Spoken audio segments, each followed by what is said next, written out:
The Senate may not be able to meet its self-imposed deadline to finalize its details for a bipartisan gun reform deal.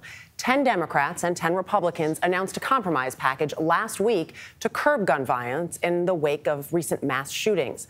But after several meetings this week, lawmakers are still at odds, mainly over two provisions, including what's known as the boyfriend loophole that prevents domestic abusers from owning guns. Christina Ruffini is at the White House with more. Christina, good morning.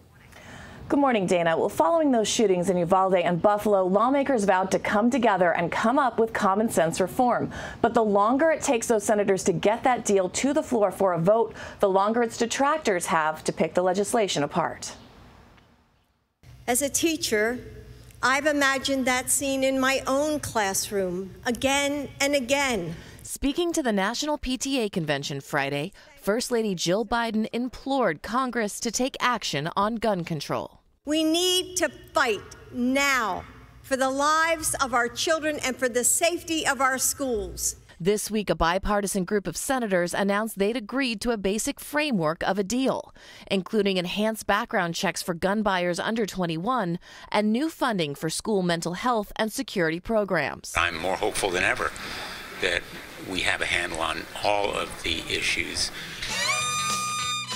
But lead Republican negotiator John Cornyn had to defend the deal to a hostile GOP convention back home in Texas.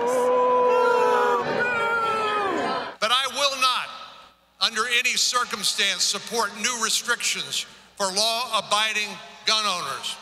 That will always be my red line. And some Republicans, like fellow Texan Ted Cruz, are already expressing concern about the inclusion of so-called red flag laws.